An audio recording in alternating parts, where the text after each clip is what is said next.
বর্তমান পরিস্থিতি মোকাবিলা করার জন্য আওয়ামী লীগ 4টি সুনির্দিষ্ট পরিকল্পনা নিয়ে এগোচ্ছে বলে মন্তব্য করেছেন সাবেক সংসদ সদস্য গোলাম মাওলা রনি। সম্প্রতি নিজের ইউটিউব চ্যানেলে প্রকাশিত এক ভিডিওতে তিনি এই পরিকল্পনাগুলো তুলে ধরেন।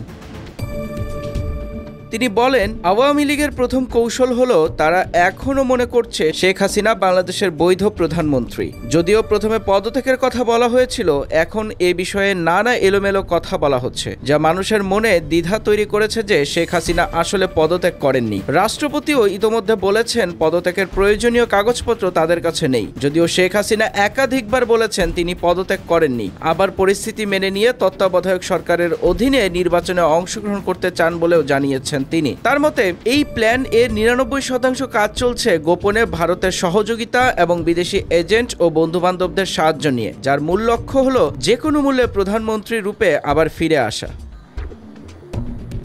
গোলাম মাওলা রনি বলেন, তাদের দ্বিতীয় কৌশল বা প্ল্যান বি হলো বাংলাদেশের রাজনৈতিক পরিস্থিতিকে স্বাভাবিক বা নরমালাইজ করা। একে তিনি রিকনসিলিয়েশন হিসেবে উল্লেখ করেন। এই পরিকল্পনা অনুযায়ী বিএনপি ক্ষমতায় আসুক বা নির্বাচন হোক, অথবা নির্বাচনে আওয়ামী লীগ অংশগ্রহণ করুক, তারা একটি রিকনসিলিয়েশন করে 5 বছরের একটি মাল্টিপ্ল্যান নিয়ে আবার ক্ষমতায় ফিরে আসার চেষ্টা করবে। তিনি বলেন, তাদের তৃতীয় কৌশল বা প্ল্যান সি হলো নির্বাচন যদি হয় তবে পাকিস্তানে ইমরান খান যেভাবে জেলখানাতে থেকে নির্বাচনে অংশগ্রহণ করে বিস্ময়কর সফলতা লাভ করেছিলেন, ঠিক একই পদ্ধতি আওয়ামী লীগও অবলম্বন করতে চাইছে। অর্থাৎ তাদের দলের লোকজন কোনো দলীয় ব্যানার ছাড়া স্বতন্ত্র প্রার্থী হিসেবে দাঁড়াবেন। এই প্রার্থীদের জন্য যত অর্থ খরচ করা লাগে আওয়ামী লীগ করবে এবং এর সঙ্গে রয়ের সমর্থন থাকবে। এই সময়ে আওয়ামী লীগের যে সমস্ত ব্যবসায়ী ও নিউট্রাল লোকজন রয়েছেন তাদেরকে রাজনীতিতে সক্রিয় করার চেষ্টা করা হচ্ছে।